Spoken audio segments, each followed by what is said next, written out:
तर रत्नागिरी सिंधुदुर्गमध्ये भाजप उमेदवार द्या अशी मागणी भाजप नेते फडणवीसांकडे करतायत। फडणवीस आणि बावनकुळेंकडे तशी मागणी भाजप नेत्यांनी केली आहे। शिवसेनेला जागा देण्यास भाजपचा विरोध आहे का असा सवाल यामुळे उपस्थित होतोय। माजी आमदार प्रमोद जठार, माजी आमदार राजन तेली, प्रदेश उपाध्यक्ष अतुल काळसेकर आणि सिंधुदुर्ग भाजप अध्यक्ष प्रभाकर सावंत यांनी यामध्ये सहभाग घेतलेला आहे। फडणवीस आणि बावनकुळेंकडे तशी मागणी घेतल्याचं कळतंय। रत्नागिरी सिंधुदुर्ग लोकसभा उमेदवारीचा तिढा अजूनही कायम आहे। शिंदेची शिवसेना आणि भाजपकडून या ठिकाणी दावेदारी केली जाते। आज भाजपच्या शिष्टमंडळाने भाजप पक्षाचाच उमेदवार इथून द्यावा अशी मागणी फडणवीसांकडे केली आहे। त्यामुळे आता रत्नागिरी सिंधुदुर्ग लोकसभेतून महायुतीकडून नेमका कोणत्या पक्षाचा उमेदवार रिंगणात उतरणार याविषयी उत्सुकता निर्माण झाली आहे।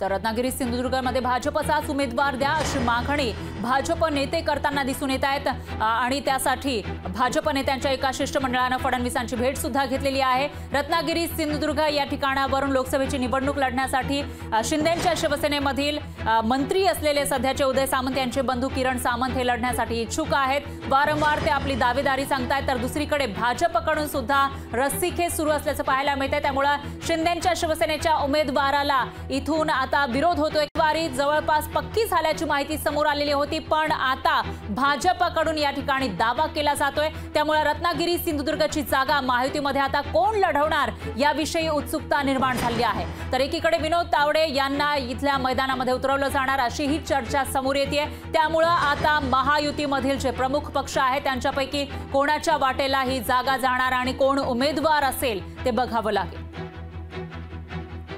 दरम्यान यावर बोलण्यासाठी भाजपचे नेते प्रमोद जठार हे आपल्यासोबत बोलण्यासाठी फोन लाईनवर जोडले गेले आहेत।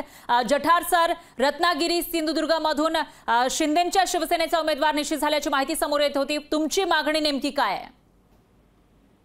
आमची मागणी, मी भारतीय जनता पक्षाचा लोकसभा निवडणूक प्रमुख आहे, त्यामुळे आमची मागणी काय असणार तर आमच्या भारतीय युतीमध्ये महायुतीमध्ये कमळ निशाणीवरती भारतीय जनता पक्षाचा उमेदवार असावा महायुतीतला, अशी आमची मागणी आहे।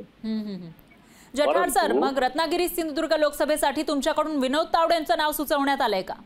नाही, मला ते आता केंद्रात अमित शहाजी, देवेंद्रजी कोणाचं नाव सांगतात आम्हाला माहित नाही, परंतु ती कमळ निशाणीवरती लढणारी भारतीय जनता पक्षाला महायुतीत सुटावी असा आमचा आग्रह। याचं कारण काय तर या 6 लोकसभा विभाग जे येतात या पालघर पासून ते सिंधुदुर्ग रत्नागिरी पर्यंत याचं समान भाग वाटप व्हायला हवं असा आमचा आग्रह आहे। आणि भारतीय जनता पक्षाला कमीत कमी 2 जागा तरी मिळायलाच हव्या। जास्तीत जास्त काय घ्यायचे ते घ्या, पण किमान 2 जागा तरी मिळायला पाहिजे असा आमचा आग्रह आहे।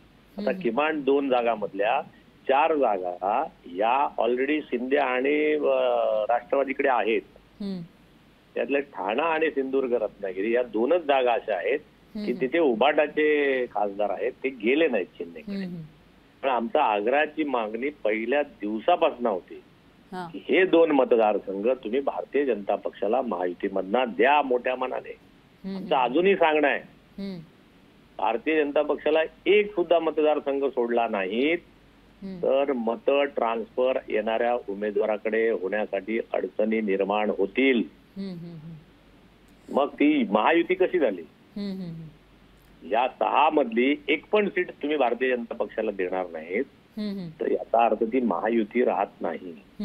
आमची विनंती होती ठाणा आणि सिंधुदुर्ग रत्नागिरी ह्या 2 ज्या उभाटाकडे गेल्या नाहीत त्या सीट भारतीय जनता पक्षाला महायुतीत मिळाव्यात असा आमचा आग्रहाचं मागणं आहे। आजही आम्ही देवेंद्र निश्चितच जठार सर, तुमची जी भूमिका आहे ती आपल्या प्रेक्षकांपर्यंत पोहोचलेली आहे। आता याच्यावर फडणवीस काय निर्णय घेतात, तुमची मागणी मान्य करतात का ते बघावं लागणार आहे।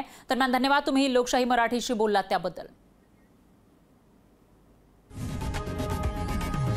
लोकशाही मराठी ऐका, पहा, जागरूक रहा।